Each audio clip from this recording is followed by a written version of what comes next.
ప్రేక్షకులకి సంక్రాంతి శుభాకాంక్షలు. ఈ సంక్రాంతి అనగానే పండగ హడావిడి ఎంత ఉంటుందో ఈ టైంలో రిలీజ్ అయ్యే మన తెలుగు సినిమాల హడావిడి కూడా అలానే ఉంటుంది. మరి ఈ సంవత్సరం సంక్రాంతిని స్పెషల్గా మార్చేస్తూ మన ముందుకు వచ్చారు ఇద్దరు మెగా హీరోలు. వీళ్ళిద్దరిని కలిసి ఒకే స్క్రీన్ మీద చూస్తుంటే నిజంగా ఆడియన్స్కి పెద్ద పండుగేనండి. నేను ఎవరి గురించి మాట్లాడుతున్నానో అర్థమైపోయింది కదా, మన mega power star and stylish star. వీళ్ళిద్దరిని ఆన్ స్క్రీన్ కాకుండా ఆఫ్ స్క్రీన్ ఒక చోట కూర్చోబెడితే ఆ హడావిడి ఎలా ఉంటుందో ఇప్పుడు మీరు చూడండి.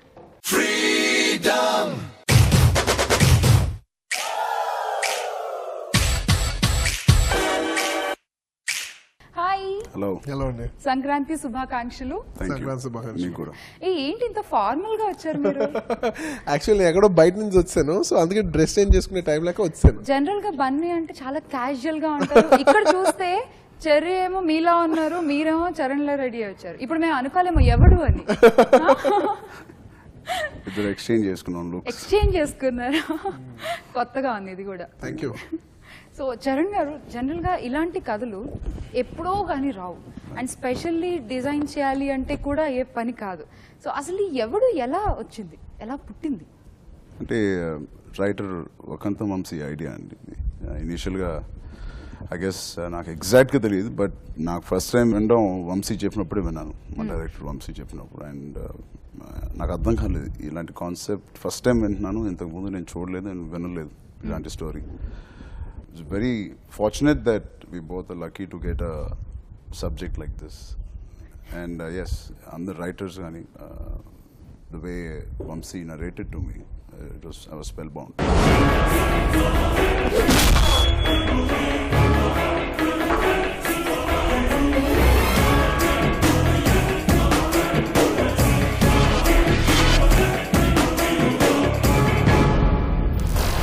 అంటే వినగానే అసలు ఇలాంటి కథ, ఇంత కొత్తగా కథ అసలు చెయ్యాలా వద్దా అని ఆలోచించారా, లేకపోతే వెంటనే you said yes I'll do అని చెప్పేశారా?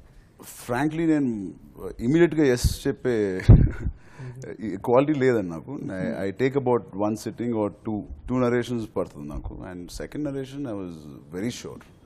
అండ్ ఒకటే అన్నాను వంశీతో, ఖచ్చితంగా చేస్తున్నాను వంశీ ఇది, బట్ మీరు చెప్పే ఇంకో క్యారెక్టర్ నేను కాకుండా అది ఎవరు చేస్తున్నారు, that is the most important thing. అది లేకుండా అయితే నేను డెసిషన్ తీసుకోలేను. అది కన్ఫర్మేషన్ వస్తే నాకు అప్పుడు చెప్పండి, but I'm doing it if that character is there అని. బట్ నాకు తెలిసి ఒక వారం 10 రోజుల తర్వాత చాలా పేర్లు విన్నాం, అస్సలు ఎక్సైటింగ్గా లేదు. నేనైతే భయపడుతున్నాను. ఒక పక్కన ఈ సబ్జెక్ట్ చేయకుండా యూనో ఉంటానా అని భయం వేసింది. ఈ క్యారెక్టర్కి కరెక్ట్గా ఎవరు ఉంటారండి. దాని తర్వాత ఒక 10 days 15 days తర్వాత చెప్పి సార్ బన్నీని అడుగుదాం అనుకుంటున్నాను అంటే బన్నీ ఒప్పుకుంటే అసలు nothing like that. I can ask for more or less, but ఒప్పుకుంటాడా అంటే సార్ నాకు వదిలేండి, నేను బన్నీ నాకు బాగా తెలుసు, నేను వెళ్ళి నరేట్ చేస్తాను, ఇంకా it's in his hand. Then I don't know what happened.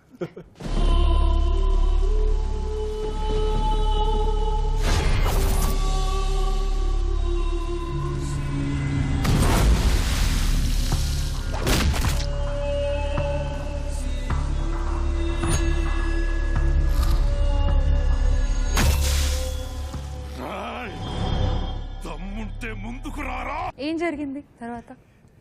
ఏం లేదు, ఫస్ట్ నాకు ఆల్రెడీ ఫీలర్స్ ఇస్తున్నారు. ఏంటి మా డాడ్ కానీ లేదంటే దిల్ రాజు గారు కానీ, ఎక్కువ దిల్ రాజు గారు, వంశీ, వీళ్ళందరూ నువ్వు చేస్తే బాగుంటుంది, నేను చేస్తే బాగుంటుంది. నేను ఎక్కడో కొంచెం హెసిటేటెంట్గా ఉన్నాను. ఎందుకు నన్నే అనుకుంటున్నారు, కరెక్టేనా, ఇప్పుడు దానికి నేను అవసరమా? చరణ్ సినిమాలో నాకు యాక్చువల్లీ చరణ్ సినిమాగా ఉండటమే ఇష్టం. దాన్ని ఇంకో హీరో కూడా వచ్చి దాన్ని డిస్టర్బ్ చేయటం నేను పర్సనల్గా ఇష్టపడినది. సో ఎందుకు అలా నేను ఉండి డిస్టర్బ్ చేస్తానా నేనేమైనా సినిమాని, అవసరమా, ఇన్ని అడుగుతున్నాను నేను. లేదా నువ్వు వినిన తర్వాత కాల్ తీసుకో అని అన్నారు. కానీ వీళ్ళందరూ ఇచ్చే ఫీలర్స్ బట్టి నాకు అర్థమైపోతుంది, ఓకే వీళ్ళందరికీ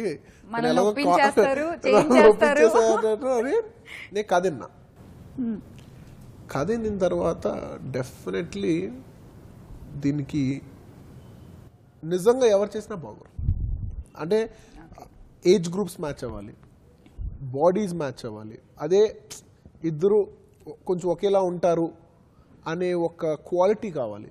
సో చరణ్కి అలా ఉండటం ప్లస్ స్టేచర్ వర్కౌట్ అయ్యే వాళ్ళు ఎవరన్నా ఆ క్యారెక్టర్ చేస్తే ఆ క్యారెక్టర్కి వచ్చే వెయిట్ ఆ క్యారెక్టర్కి ఉన్న ఇంపార్టెన్స్, సినిమాలో ఒక టేక్ ఆఫ్ అది. సో అది వేస్తేనే సినిమాలో లాక్ అవుతారు. సో డెఫినెట్లీ చరణ్ ఆలోచించింది చాలా బాగుంది. బిగ్గెస్ట్ అడ్వాంటేజ్ అండి ఆ క్యారెక్టర్ బన్నీ చేయడానికి ఇస్ బన్నీ నా బ్రదర్ అవడం. ఎస్, బ్రదర్ కాకపోయినా బన్నీ ఇంకో వెరీ బిగ్ యాక్టర్, ఒక సూపర్ స్టార్ అయినా అది బన్నీ ఒప్పుకొని ఉంటే మేబీ మేము ఎంత ఎక్సైట్ అయ్యేవాళ్ళం కాదేమో. బన్నీ మా ఫ్యామిలీ అవడంతో ఎక్కడో మీకు తెలుస్తుంది నేను ఎందుకు ఇప్పుడు ఫ్యామిలీ అవడంతో ఇంకా ఈజీగా ఎందుకు కన్విన్స్ అయ్యారు ఆడియన్స్ రేపు అవుతున్నా కానీ లేకపోతే చూసేటప్పుడు నేను ఎందుకు కన్విన్స్ అయ్యాను అనేది మీకు అర్థమవుతుంది. అంటే మేమిద్దరం బాగా కనెక్టెడ్ అయి ఉంటాం, యూనో మేమిద్దరం ఫ్రెండ్స్ అవుతాం, మేమిద్దరం కజిన్స్ అవుతాం, నేను బాగా కనెక్టెడ్ ఉండటం వల్ల అది బాగా కన్విన్స్ అయింది. ఎన్నో లాజిక్స్, యా, ఫ్యామిలీ బ్రదర్స్ అవడంతో ఎన్నో లాజిక్స్కి ఒక ఆన్సర్ ఇది.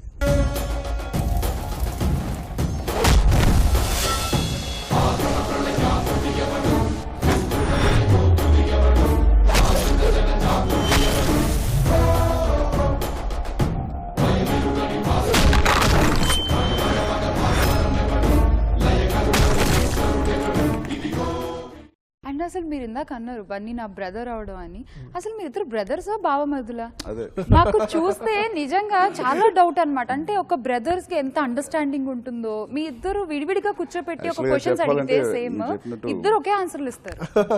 యాక్చువల్లీ అయినా కూడా నాకు చరణ్ తమ్ముళ్ళు అంటాడే. ఓకే, సో మరి తమ్ముడిని మీరు అంటే ఇండస్ట్రీకి వచ్చేసరికి ఫస్ట్ మీరు ఎంటర్ అయ్యారు మూవీస్ లో, అవును. సో తర్వాత చరణ్ 5-6 years 5-6 years తర్వాత మీ తమ్ముడిని మరి ఎలా జాగ్రత్తలు తీసుకున్నారు, ఆ టైంలో ఎంత సపోర్ట్ చేశారు? లేదు, అంటే నేను చిరంజీవి గారి దగ్గర నుంచి నేర్చుకున్న విషయం ఏంటంటే ఆయన ఎప్పుడు నన్ను ఇలా చేయి అలా చేయి ఇలా చేయి అన్న ఎప్పుడు చెప్పలేదు. అంటే ఒక ఓవరాల్ గైడెన్స్ ఉంటుంది. ఒక కథ ఆయన నా ఫస్ట్ సినిమా ఓకే చేసిందంతా చిరంజీవి గారే. ఇన్ఫాక్ట్ ఆర్య అంతా కూడా ఓకే చేసింది కూడా చిరంజీవి గారు అన్నమాట. ఓకే, ఆ తర్వాత నుంచి ఎందుకో హ్యాబిచువల్గా అప్పుడప్పుడు ఇంటో కానీ ఎవ్రీ ఫిల్మ్ ఇంటో అనేది కుదరలేదు ఎందుకో. ఆయన ఎప్పుడు ఇలా చేయాలగా చేయరు. ఒక యాక్టర్కి ఒక స్టైల్, నీకంటూ ఒక స్టైల్ ఉండాలి, నీకంటూ ఒక ఒరిజినాలిటీ ఉండాలి. సో ఆ ఒరిజినాలిటీని బాగా నమ్ముతారు ఆయన. సో నేను కూడా చరణ్కి ఒక ఒరిజినాలిటీ ఉంది, అది జనాలు చూసి అది రికగ్నైజ్ చేస్తే చాలా బాగుంటుంది. నాకు తెలుసు తన ఒరిజినాలిటీ, అది జనాలు చూస్తే బాగుంటుంది అని కోరుకున్నాను. చూశారు. నాకు ఒకటే ఉండేది ఏంటంటే అందరూ డ్యాన్స్ కంపేర్ చేస్తారు. చిరంజీవి గారు డ్యాన్స్ చేస్తున్నారు, నేను డ్యాన్స్ చేస్తున్నాను, డ్యాన్స్ చరణ్ చేస్తాడా చేయడం నేను ఎప్పుడు చూడలేదు. యాక్చువల్లీ నాకు తెలియదు, జనాలలాగా నాకు చరణ్ చేస్తాడని నాకు తెలియదు. కానీ ఒక్కసారి ఇదే స్టేజ్ ఎగ్జాక్ట్లీ ఇక్కడే మా కజిన్ సంగీత్ జరిగింది. సో సంగీత్ అప్పుడు చరణ్ది డ్యాన్స్ చేయాలి. నాకు $1 million క్వశ్చన్, చేస్తాడా? చేసాడు, లైట్ చేసాడు, కానీ హెవీగా ప్రాపర్ చేస్తాడా? చింపేసాడు. అందరూ, నేను మా నాన్న అందరూ అబ్బా డాన్స్ చేస్తాడు, ఓకే పాస్, మా హీరో పాస్. అక్కడి నుంచి ఇంకా అసలు మొన్న లైలా చూసే సాంగ్ చూసేప్పుడు నేను అనుకున్నా అబ్బా చిరంజీవి గారు అబ్బాయి ఓకే. ఇది మాకే సొంతం, ఇది యువతకు మంత్రం, ఇది మాకే సొంతం. డాన్స్ టాపిక్ వచ్చింది కాబట్టి అడుగుతున్నాను. చరణ్ గారిని విడిగా అడిగితే నాకంటే బన్నీ సూపర్ చేస్తాడని చెప్తారు, మిమ్మల్ని అడిగితే మీరేమో చరణ్ బాగా చేస్తారంట. లేదు, నేను నిజం చెప్తాను, ఎవరి కాళ్ళకి యునిక్ స్టైల్స్ ఉన్నాయి. అండ్ నాకు పర్టికులర్గా చరణ్ చేసే స్టైల్ నాకు రాదు. నేను ఇవాళ పొద్దున కొరియోగ్రాఫర్ అన్నాను, మాస్టర్ మూమెంట్ షార్ప్ కట్ చేయాలి మాస్టర్. చరణ్ కట్ చేస్తాడు, అది చరణ్ దగ్గర 2 ఉన్నాయి, మూమెంట్ షార్ప్ కట్ చేస్తాడు, ప్లస్ తను చేసేప్పుడు ఫేస్ చాలా అందంగా పెడతాడు. నాకు అది రాదు, నేను కొంచెం కంగారుగా చేస్తాను మూమెంట్ వేయాలనేది. తను చాలా కూల్గా ఉంటుంది, తన ఫేస్ చాలా బాగుంటుంది, చాలా చాలా ఈజీగా వేస్తాను, స్టెప్ చూసుకోండి అన్నట్టు వేస్తాడు. అది నేర్చుకోవాలి మాస్టర్. నేను ఇవాళ పొద్దున ఎవరో మాస్టర్ చెప్తున్నాను నేను. ఓకే,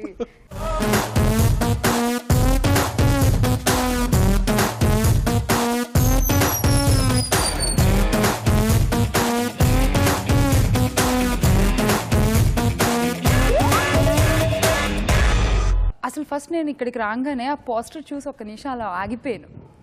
ఎంత బాగుందంటే అసలు నిజంగా, అంటే ఆన్ స్క్రీన్ మేము చూసాం ఆల్రెడీ, బట్ ఇక్కడ ఇలా చూసేసరికి భలే ఉన్నారు ఇద్దరు. అంత బాగా చూపించారు మిమ్మల్ని ఆన్ స్క్రీన్, రామ్ ప్రసాద్ గారు. సో ఈ మూవీ ఫోటోగ్రఫీ గురించి చెప్పండి నాకు. I think one of the best photographies in my film career. నేను ఇంత బాగా, నేను ఒక్కనే కాదు, సినిమా అంతా చాలా అందంగా కనిపించడానికి కారణం రామ్ ప్రసాద్. తన వర్క్ ఇంతకుముందు చూశాను. ఐ థింక్ మురారి కూడా అతనే చేశాడు, చాలా నచ్చింది. Plus I think directors input is the most important for any DOP cameraman. And వంశీకి ఉన్న క్లారిటీ, అది అర్థం చేసుకునే కెపాసిటీ రామ్ ప్రసాద్ ఉంది కాబట్టి మీరు చెప్పినట్టు ఇవాళ Evadu was looking technically beautiful. Yes. ఓ చెలియా చెలియా చెలియా చెలియా మసి చేస్తుండే ఈ దూరం, చెలియా చెలియా నా ఊపిరిలో నిండే ఉండే నీ ప్రాణం. ఇప్పటి వరకు బన్నీ అంటే ఓ యాక్టింగ్ ఇలా ఉంటుంది బన్నీది అని తెలుసు మాకు. ఏం చేశారండి అసలు ఈ సినిమాలో? ఒక కొత్త బన్నీని చూసాం మేము. చరణ్ చేసిన అన్ని క్లిప్స్ చరణ్ మొత్తం చేసిన తర్వాత ఫస్ట్ హాఫ్ ఒకసారి డైరెక్టర్ గారు తీసుకెళ్ళి చూపించారు నాకు. చూసిన తర్వాత నాకు చరణ్ బాడీ లాంగ్వేజ్ బాగా నచ్చింది. సో నేను ఫస్ట్ 5 minutes ఉంటాను. బేసిక్లీ సినిమాలో నేను 5 minutes ఉంటాను. ఫస్ట్ 5 minutes ఉంటాను. Definitely important character. So character consistency ఉండాలి. సో నేను చరణ్ క్లిప్స్ అన్ని తెచ్చుకున్నాను. నేను అడిగాను చరణ్ ఎక్కడెక్కడ కొన్ని షార్ట్స్ అన్ని కావాలని చెప్పి మొత్తం ఒక 10 clips అన్ని తెచ్చుకుని చూసేవాడిని. ఎవ్రీ షార్ట్ వెళ్ళే ముందు జస్ట్ చరణ్ బాడీ లాంగ్వేజ్ చూసేవాడిని, చరణ్ డైలాగ్ డెలివరీ టైమింగ్ చూసేవాడిని, బాడీ లాంగ్వేజ్ చూసేవాడిని. సో దీనికి మ్యాచ్ అవ్వాలి, నేను తనలా చేస్తున్నాను, సో తనకు మ్యాచ్ అవ్వాలని చెప్పి I did like Charan. Actually నేను మాట్లాడే స్పీడ్, ఇప్పుడు నీతో మాట్లాడేది చాలా ఫాస్ట్ ఉంటుంది, చరణ్ మాట్లాడేది చాలా స్లోగా ఉంటుంది.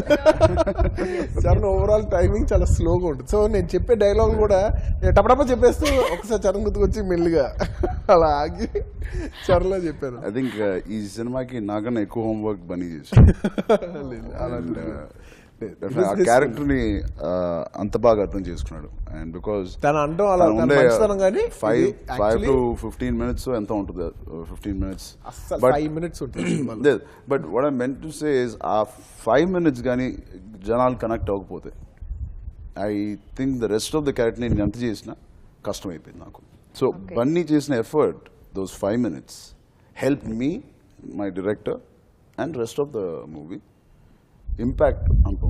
సో బన్నీ చేసిన 5 minutes. సో నాకు తెలిసి బన్నీ అన్ని సినిమాల కన్నా ఈ 5 minutes కి కష్టపడినందుకు ఎక్కువ కష్టపడింది.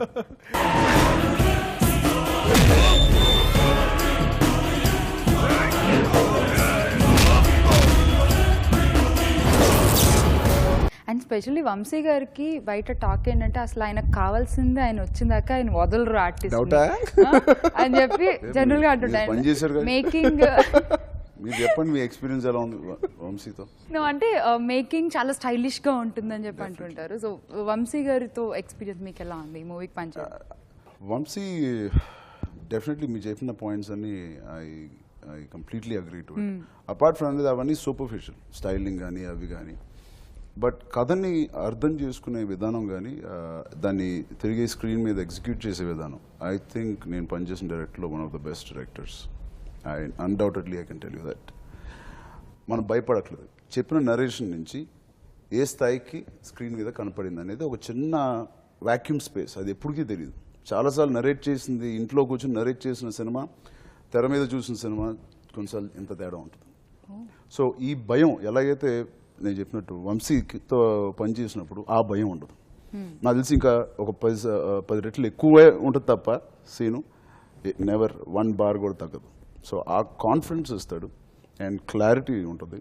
అండ్ అతను షార్ట్ ఎడిటింగ్ కానీ టైం కొంచెం ఎక్కువ తీసుకుంటాడేమో ఫైట్స్ అప్పుడు కానీ అవి కానీ, బట్ అవుట్పుట్ చూస్తే అన్నీ మర్చిపోతాం. So I love Vamshi's taking off any small scene, చాలా ఇంట్రెస్టింగ్గా తీస్తాడు.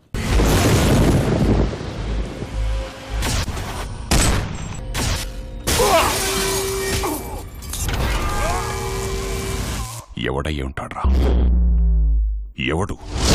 ఈ మూవీలో మ్యూజిక్ వచ్చేసరికి బ్యాక్గ్రౌండ్ స్కోర్ కానీ సాంగ్స్ కానీ సూపర్బ్గా ఉన్నాయి. And me combination already from Arya నిన్న 2 అమ్మాయిలతో వరకు అన్నీ సూపర్ సక్సెస్. అగైన్ ఈ ఎవడుకి దేవిశ్రీ అందించిన మ్యూజిక్ కూడా once again block buster. Charan గారు, దేవి మ్యూజిక్ గురించి ఫస్ట్ టైం మీరు వర్క్ చేయడం దేవి మ్యూజిక్ పనిచేశాను కాబట్టి చెప్పట్లేదు, కానీ ఇంతకుముందు చాలా విన్నాం. స్పెషల్లీ బన్నీ సినిమాలో biggest super hits are Devi and the most outstanding numbers. Whole India కూడా విన్న నంబర్స్ అవి. రింగ రింగాను, ఆర్య 2లో కూడా సాంగ్స్. ఇందులో కూడా గాజువాక సెంటర్ కాడ again Gajuwaka centre last mass mass song, yeah. అయ్యో పాపం అయ్యో అయ్యో పాపం, పాపం యా రైట్, అయ్యో పాపం సాంగ్ అని ఈ సినిమాలో 2 songs కొట్టాడు అలాగా, dimple pimple, my favourite songs both. And he's an outstanding, ఆయన గురించి చెప్పాల్సిన అవసరం లేదు. And it's a pleasure to dance to his tunes. Gajuwaka centre కాడ గాజుల కొట్టు గంగారావు, గాజువాక సెంటరు కాడ గాజుల కొట్టు గంగారావు, సైజ్ చూస్తా రమ్మంటూ నా చేతులు గిల్లాడు. అయ్యో పాపం, అయ్యో అయ్యో పాపం, అరే అయ్యో పాపం, అయ్యయ్యో పాపం. అండ్ ఈ మూవీలో మీ ఇద్దరితో పాటు ఇంకొక ముగ్గురు బ్యూటిఫుల్ హీరోయిన్స్ ఉన్నారు. And I want to ask that Charan గారు, మీరు చేసిన అన్ని సినిమాల్లో you work more with Kajal.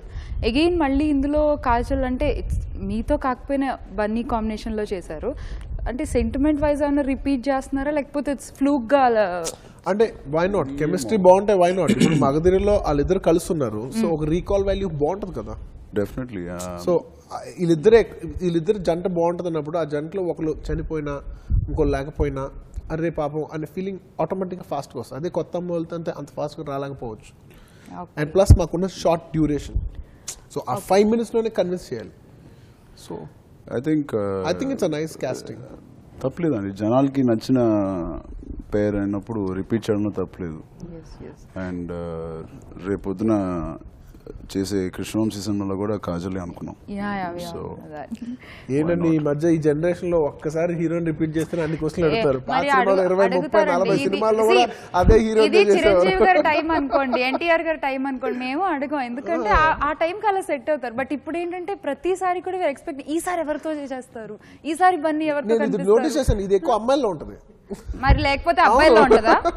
అబ్బాయిలు ఇప్పుడు మీరు ఏ హీరోయిన్ తో చేస్తారు కదా, సినిమా ఎలా ఉంది సార్, ఫైట్లు ఉన్నాయా, డాన్సులు ఉన్నాయా అడుగుతారు. అమ్మాయిలు మాత్రం హీరోయిన్ ఎవరు సార్, అమ్మాయి బట్టలు బాగా వేసిందా అంటే మరి మాకు నచ్చిన హీరోలు ఎవరితోనో ముద్దులు పెట్టుకుని ఎవరినో కగిలించుకుని ఉంటది కదా కొంచెం ఫీలింగ్. మరి మాకిద్దరు పెళ్ళి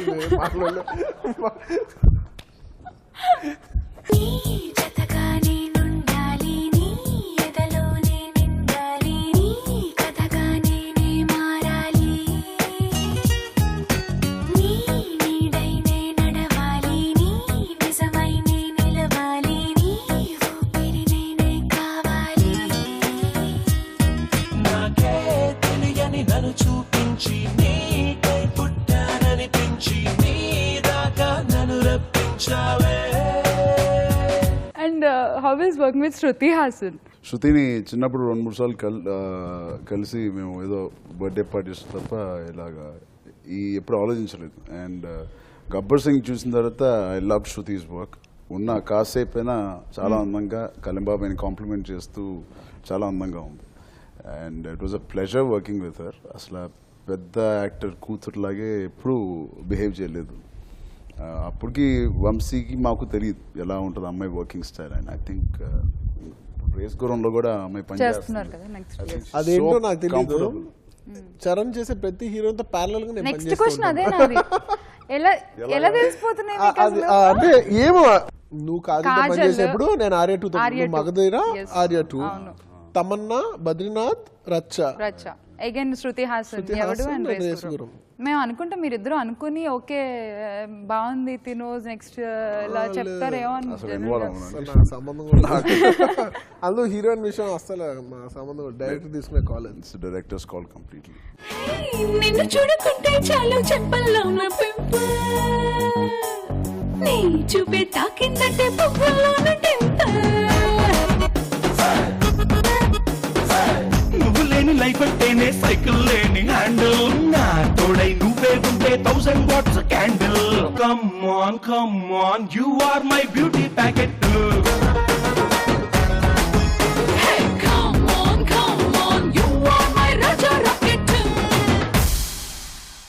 and coming to other characters, ఇందులో జయసుధా గారిది చాలా ఇంపార్టెంట్ రోల్, కీ రోల్ అని కూడా చెప్పొచ్చు. సో జయసుధా గారి క్యారెక్టరైజేషన్ గురించి. ఆవిడ కానీ లేకపోయి ఉంటే మేము అనుకున్న పంచెస్ కానీ మేము అనుకున్న ఎమోషనల్ సీన్స్ ఖచ్చితంగా పండేవి కావు. సమ్టైమ్స్ నేను చెప్పినట్టు బన్నీ ఎలాగైతే ఆ వెయిట్ తీసుకొచ్చాడో ఆ ఇంపార్టెన్స్ ఆ రోల్కి, second character in the film without who we cannot make this movie is Jayasudha garu. ఆవిడ అంత ఎక్స్పీరియన్స్డ్ కాబట్టి, అంత గ్రిప్ ఉన్న యాక్టర్ కాబట్టి, it was so easy for her to act and it was so easy for me to act with her. And నిజంగా మా మమ్మీతో నేను ఎలా ఫీల్ అయ్యాను, మా అమ్మతో జయసుధ గారితో నేను అలాగే ఫీల్ అయ్యాను. And it's a beautiful memories I had working with her.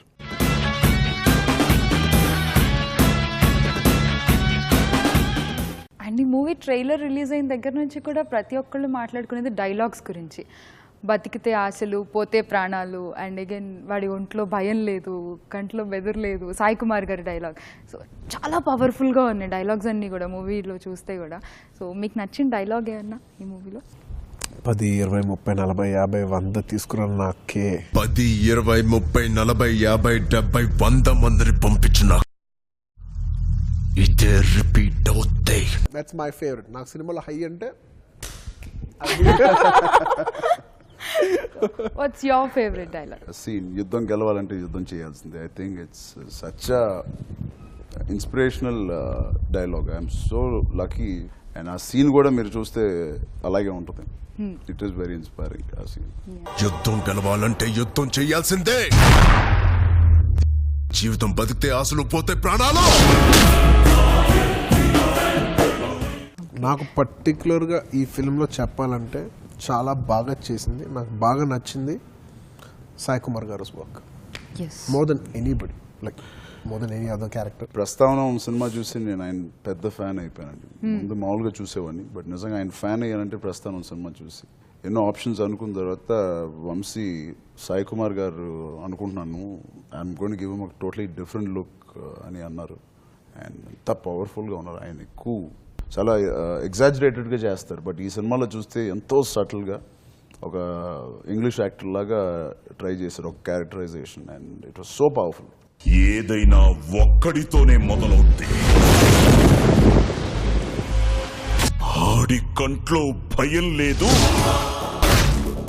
ఒంట్లో బెదురు లేదు, దెబ్బకి తిరుగులేదు.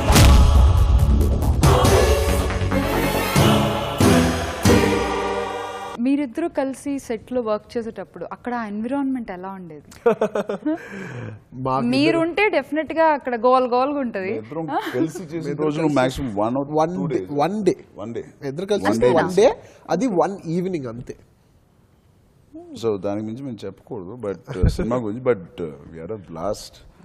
నాకే అర్థం కాలేదు నిజంగా బండి నా సెట్ మీద ఉన్నాడా, బండి కూడా అర్థం కాలేదు. ఇద్దరం కలిసి చేస్తున్నావా, ఏదో ఇద్దరం మామూలుగా ఇంట్లో ఎలా కలిసి ఉంటామో అలాగే కలిసి మేము చేసాం తప్ప నిజంగా ఒక షూటింగ్ ఇది ఇక్కడ నిజంగా యాక్ట్ చేయాలి ఇప్పుడు మేము ఇద్దరం అనుకో. అంటే మేమిద్దరం కలుస్తాం, చూసే వాళ్ళకి ఎక్సైట్మెంట్, కానీ మా ఇద్దరికి నార్మలే. మేము ఎప్పుడు అనుకోలేదు కూడా ఒక సెట్ లో ఉన్నామని. మండే సూర్యుడల్లే నిండే నిప్పులల్లే భగ భగ మన్నది ఈ హృదయం. పొంగే ఉప్పెనల్లే మింగే మృత్యువల్లే పగ పగ అన్నది నా హృదయం. సో టోటల్ ఎవడు ఏదైనా memorable moment on shootings? Definitely నాకు ఏంటంటే ఆన్ స్క్రీన్ మీ ఇద్దరు కలిసి ఒకే ఫ్రేమ్లో కనపడుతుంది. నాకు పర్సనలీ ఇట్స్ ఎక్సైటింగ్. ఎందుకంటే యాక్టర్ అయినప్పటి నుంచి అనుకున్నాను చరణ్ ఎప్పటికైనా యాక్టర్ అవుతాడు, ఇద్దరు కలిసి చేస్తామా, ఎప్పటికైనా ఒక ఫ్రేమ్లో ఉంటే బాగుంటుంది కదా, చూసేవాళ్ళు కూడా వావ్ అని అనుకోవచ్చు. So I always cherish for that moment. ఎక్కువసేపు కాకపోయినా ఒక్కసారి అలా కనపడినందుకు నాకు తృప్తి ఉంది. ఉన్న ఫ్యూ సెకండ్స్ మేము ఇద్దరం షేర్ చేసి ఒకే స్క్రీన్ లో ఒకేసారి ఒక షాట్ లో కనిపించిన ఫ్యూ సెకండ్స్ మాత్రం I think it's one of the most memorable shots for me to చూడడానికి నాకు చాలా ఆనందం వేసింది.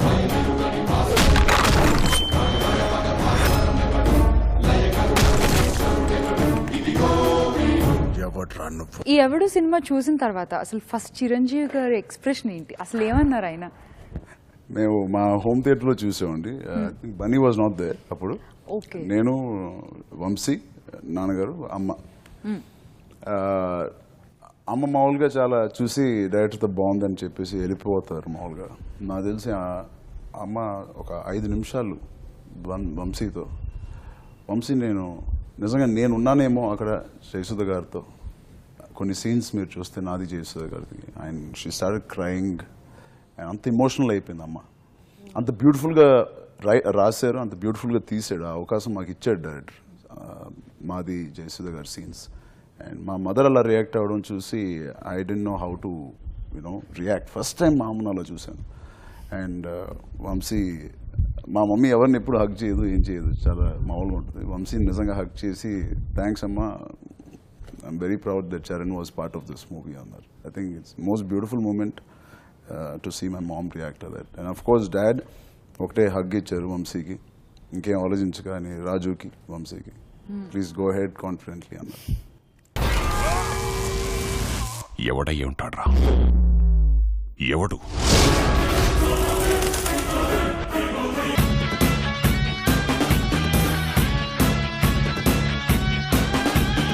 మీకేమన్నా ఫోన్ చేసి చిరంజీవి గారు నాకు నువ్వు appreciations? కలిసినప్పుడు చెప్పారు like, Okay. చాలా బాగా చేసావు.